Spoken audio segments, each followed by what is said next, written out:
Ladies and gentlemen, welcome back to On Golf. I'm your host, Luke Mangan, as always. I bring you great news. Brooks Koepka is back on the PGA Tour. He was reinstated yesterday, and there's a lot going on behind the scenes. We're going to talk about a lot of it, and I'm just excited. I'm excited. So we're going to talk about how much did Brooks make on the LIV Tour. We're going to talk about the penalty for joining the PGA Tour again. The PGA Tour is not just letting you come back scot-free. There's a cost to it.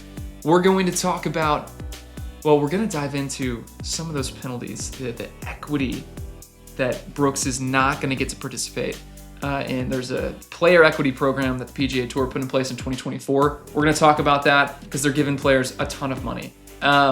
Very exciting for the future of the tour. We're also going to talk about who else can do this. There's a lot of great golfers on LIV. Can everyone come back over? No. Only 3 other people. We'll talk about it. And lastly, why? Why is Brooks doing this? What does he see in the PGA Tour? What has he not liked about LIV?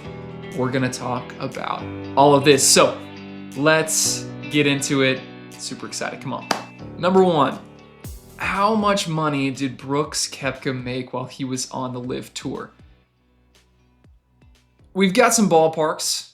Signing bonus, the majority of his money came from the LIV signing bonus, which was somewhere around $120 million. Guaranteed if he were to stay on the tour, and he has made about $110 million of that. So there's a $10 million installment that he is foregoing in order to join the tour. If you made 110 from your signing bonus, maybe you lose out on the 10. Doesn't feel that crazy, which is bizarre. That's a lot of money. But $110 million by way of signing bonus, $45 million through earnings on the tour events that he's played well in, performed well. So somewhere around $155 million. I mean, 165 is kind of probably what it looks like on paper, but foregoing the $10 million signing bonus. So $155 million that he's earned on the LIV Tour in like 3 years. You can't argue. You can't argue that. You can't argue with what he did. Now, you can. Obviously, you can. And there are going to be penalties. The PGA Tour is not going to let him come back and say, hey, congratulations, you earned $155 million over there, where our average guy is making around 6 or 7. And, they're not going to let him do that. So there will be penalties. Let's talk about them. PGA Tour has told Brooks Koepka that he's going to need to put up $5 million up front to be donated. So this is not the PGA Tour saying, hey, in order for you to join back, you need to pay us $5 million. No. $5 million going to be donated to an organization that the tour and Brooks will decide on together. Now, $5 million is a lot of money. Up front, cash, asking anyone to give $5 million is a lot. But the greater penalty is what the PGA Tour is withholding from Brooks over the next 5 years. So, over the next 5 years, I want to make sure I get this right. Brooks Koepka cannot participate in the player equity program. We're going to talk about these equity grants the PGA Tour has been doing since 2024. He can't participate in it. What is this? So, PGA Tour instituted this player equity program that, as the media value of the tour grows, the tour is giving money to the players based on performance and based on the media value that they're bringing. Since 2024, this is a year and a half to, I don't know when in 2024 they did this. They have now given over $1 billion to players. 200 players have been able to participate in this $1 billion distribution of funds in the form of equity in the tour. So they're not getting maybe they're not getting that in cash, but they are part owners in the tour based on their performance, based on their play, based on the media value that they're bringing. over a player's lifetime, that is crazy. I wonder how much Scotty got last year. Rory, I don't know. Brooks is not going to be allowed to participate in that over the next 5 years. Also, in the next 5 years, no sponsor exemptions into signature events. These are the ones that are worth $20 million. That's what the purse is. And so Brooks is going to have to really earn his way, because in order to get in, it's top 30 players in the official world golf rankings. Brooks is number 244 right now.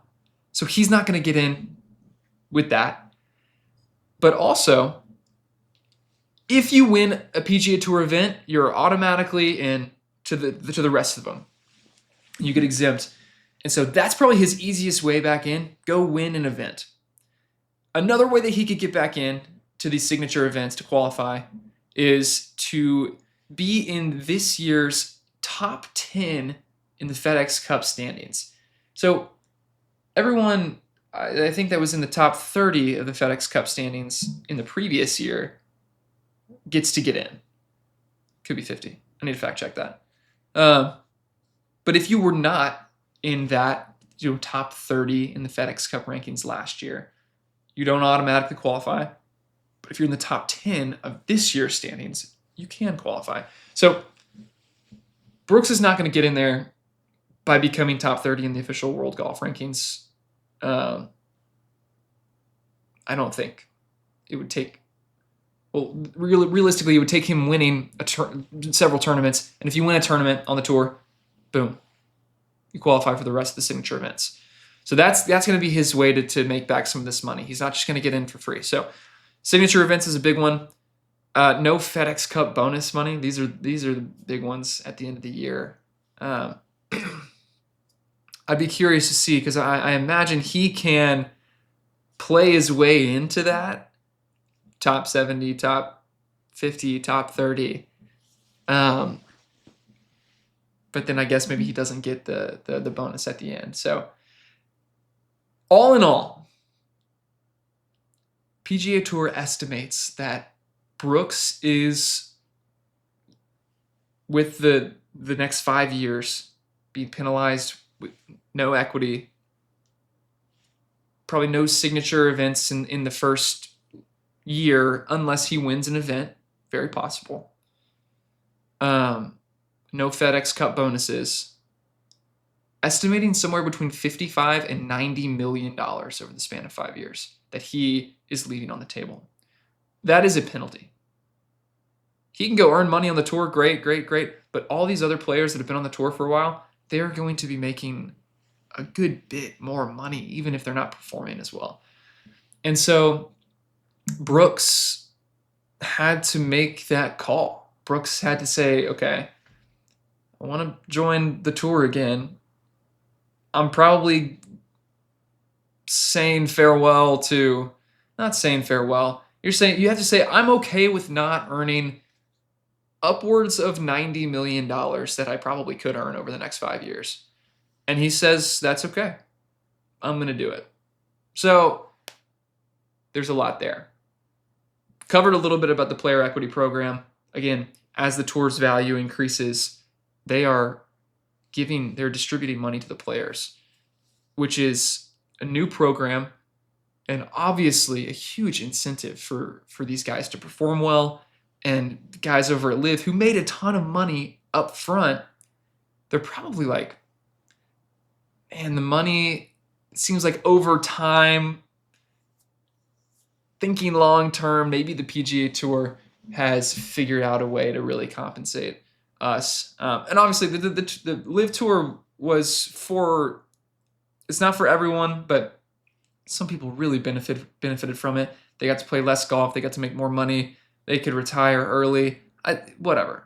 I have no problem with what LIV did. I don't care about it that much. That's my take. I just don't really care about it. So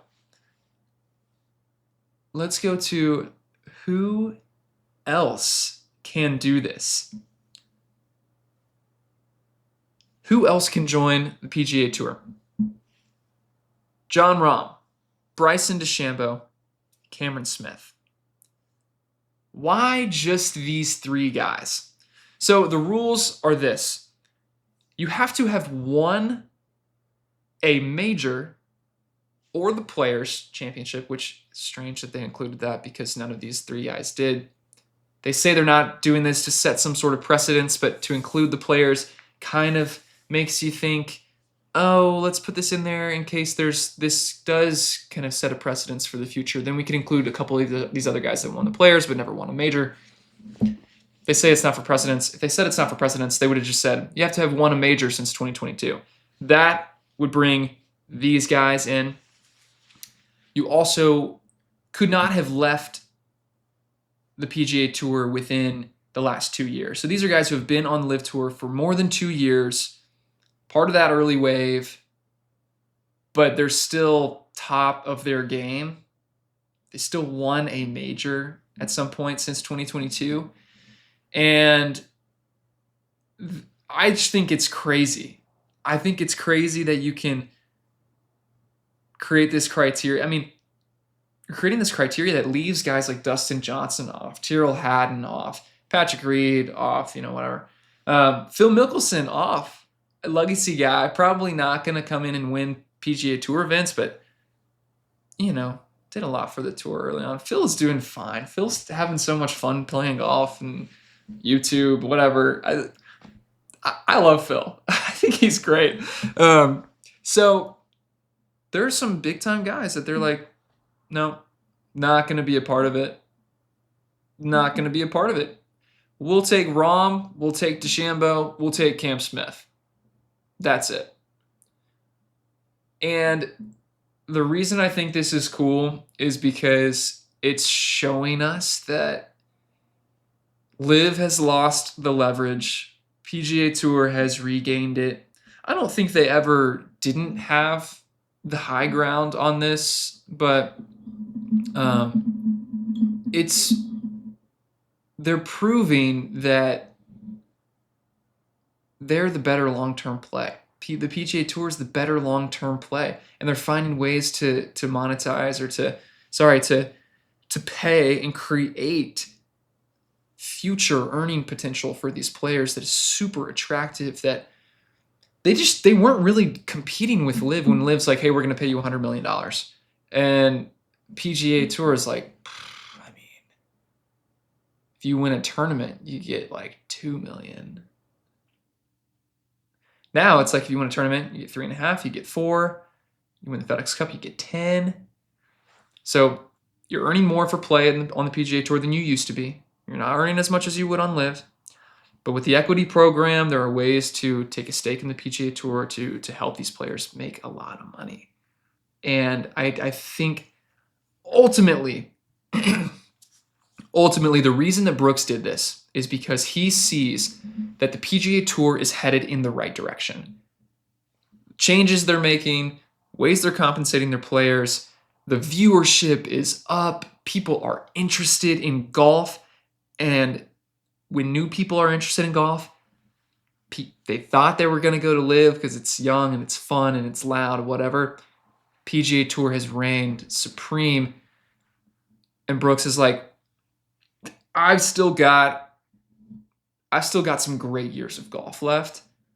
I want them to be spent on the tour that's doing it the right way, the tour that people are watching. And there are a lot of other little things that go into it too. I think of the 39 PGA Tour events, something like 80 to 82% of them, I can't remember, it's like 30, I don't know. They're in the United States.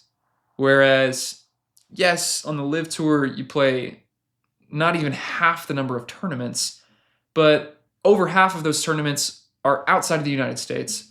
And so for Brooks, he's like, look, I want to play here. I want to be here. I want to be a part of a tour that's heading in the right direction. This is going to be better for my family. It's going to be better for my future. I'm joining the PGA Tour. Some players are going to hate. Some players are going to hate it. Some players are going to be like, well, I wish that I could have gone to LIV and made $100 million and then come back. Sure, penalize me, whatever. But The reason they can't really say that is because Brooks and Jon Rahm and Cam Smith, they have earned the right to play whatever they want. They've won majors. If you're a guy that's kind of complaining about, oh, they made a bunch of money over there and now they get to join back, play better golf. I don't know. I get it, but play better golf and win. Win tournaments. You'll make plenty of money. Will you make $100 million? I don't know. No one needs $100 million. I'm sorry. If you are a golfer and you're retired by 40 and you've earned $40 million in your career, you're fine. Okay? You're fine. Anyway. So that's the story. Brooks Koepka has joined the PGA Tour. I think, and I hope that Bryson DeChambeau, Jon Rahm, and Cam Smith join the tour as well. They have to decide. They have to apply for this program that allowed Brooks to join by February 9th. Something tells me DeChambeau, I don't know, I think maybe Ryder Cup and getting to spend time with these guys.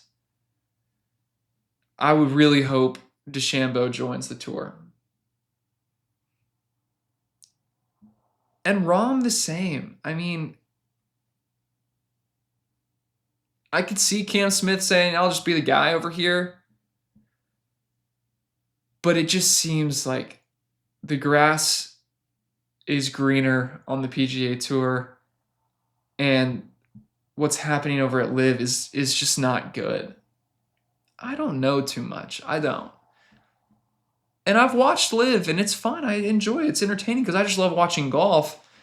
But it's not replacing. It's not replacing the tour in the way that I think it wanted to. And I think the future of it is far less predictable. PGA is doing some really, really good things. So that's the gist of it. I've got a newsletter that's out. I don't know. I cover pretty much the same stuff in this, but exciting stuff, and would love to see these guys back on the tour. Would love to see him playing, most weekends. So I think this is a good thing. I'm happy for Brooks. It seems he's grown up a little bit. Maybe not. I don't know. I'm happy for him. The PGA Tour is where you want to be if you're playing professional golf. That's what it is. So, all right. Thanks for tuning in. Thanks for listening. And we'll see. We'll see if Bryson, we'll see if Jon Rahm, we'll see if Cam Smith decides to join the tour. I'd be excited. Thanks for tuning in. See you guys.